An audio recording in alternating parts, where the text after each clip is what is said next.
Good evening, welcome to You Can't Handle the Truth Movies. My name's Chris and this is James, and tonight we're going to review Ballerina. You can't handle the truth! An assassin trained in the traditions of the Ruska Roma organisation sets out to seek revenge after her father's death. That's a very simple synopsis for... But it sums it up, set in the John Wick universe. Yes, around the third movie, to be exact. The initial thoughts I had of this movie before I even started watching it were, why are they making this movie? And I got to be honest, I was pleasantly surprised. Yeah.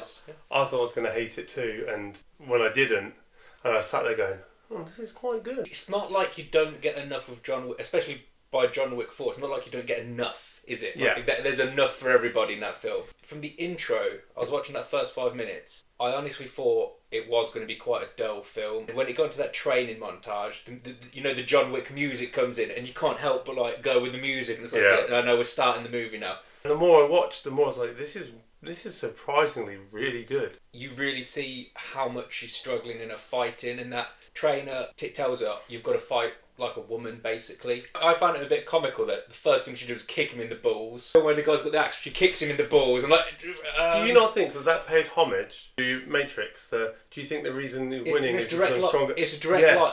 That's good you brought that. It's a direct line, because John Wick actually did that as well in the John Wick film. I did like the train scene, and I liked the bit when they brought the woman in. She goes, do you even know who I am? So, no, so I'm you in 10 years. Obviously not as good. We get to see our first glimpse of John in it. He comes in more than once. Yes, so when I first saw him, just like briefly kind of say hello and like, oh, you when she's like, how do I be like you? And he's like, well, you're already on your way. And then walks out. I thought that would be the only bit of him you see. I did. And I went, yeah, okay, just enough. But... I mean, he's in the trailer, but when you get to later on in the film, by the end, when it's like, oh, I'm sending a guy in, even at that point I was like, who is it? He didn't in any way detract from her Ana de Armas in the movie. No. He complimented rather than taking over. And like, you got to see him as more of the Baba Yaga when like he was on the sniper gun and in the background and appearing, and they lost him and disappeared rather than just being at the forefront and punching the hell out of it. I mean, he did. But like, he was known as this person that takes out the people that like the boogeyman, like he takes out the boogeyman, and you got to see more of that side of him. Yeah, you got to see him kind of disappear into the shadows and actually look really professional rather than on a rampage slaughtering everybody. Yeah. One of the things I don't like about the John Wick franchise is the way they talk. You know, everything's so slow and dramatic, like a staged line. He talks like this in every and if he did it once or twice, like when they're in the bank vault, not the bank vault, it's like the vault at the end of the third one, and they're talking to each other, it's like they're on theatre stage or something, talking to each other, putting on a performance. It's really weird. And seeing Ana de Armas just speaking and acting normally, because I wasn't sure if she'd be able to hold the film. Like, she's been okay, and she's been more of a side role and lots of other stuff. I don't know if she'd be able to lead it, but I thought she did a really good job. So good. And in some ways, I preferred her over John, because she was more easy to just listen to and watch, although the action from John Wick is undisputed. But I think the action in this film, because they didn't go, oh, like, she's just the best, she's just going to win everything. I like that about the John Wick films. Well, they get hurt and they get injured, and they carry that out through the film. When she goes to buy a load of guns and stuff, and he's like, the guy that she's talking to, like, I don't want to be involved. And then they like shoot up his shop, and he's like, okay, look, here. Right, that's where you go. Take all the guns, take my car. I've had it. That was a little bit unexpected as well when there was in that scene, because it's the kind of scene where they're setting up for the main scene, but it just it like did a pattern interrupt in the middle, and it all just started kicking off. And she deployed lots of different ways with the door when she got the behind the door. I like the jumping over the table, pulling the strap around his neck. I don't think that necessarily worked. But there wasn't a fatigue in the action scenes, because like by the end of John Wick 4, when he's going up the stair, everyone says about like the stair scene in that. Yeah, it's epic. It brought new action. A new way of fighting as well. But there was something that's really really interesting. I sent you a thing earlier this week about it.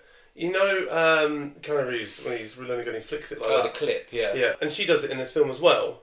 But now does everybody. But they actually came up with this idea.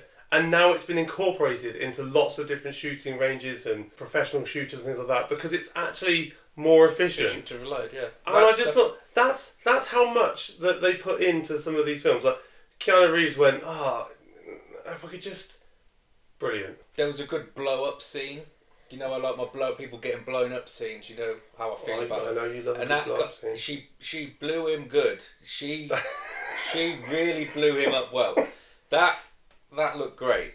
I mean, we didn't really cover the story, but basically, she speaks to the guy from John Wick that owns the hotel, and he's basically saying, "Look, there's this cult that exists that lives outside of the world. They're in the same world we are, but they're more.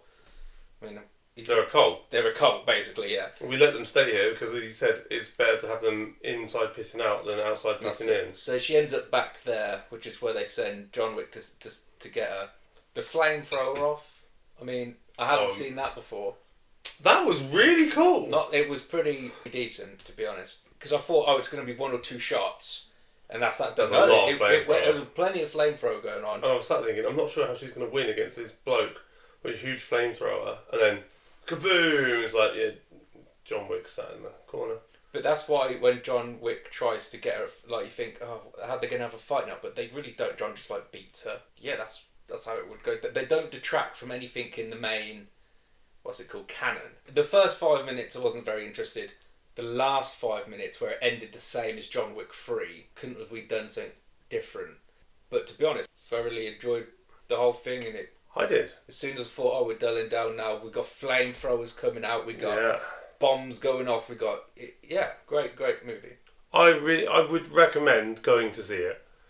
Which if before I'd seen it, I've been recommending people not go see it because it's probably going to be terrible. And now I feel bad because it wasn't. It was really good, and you should go see it. And I made a mistake.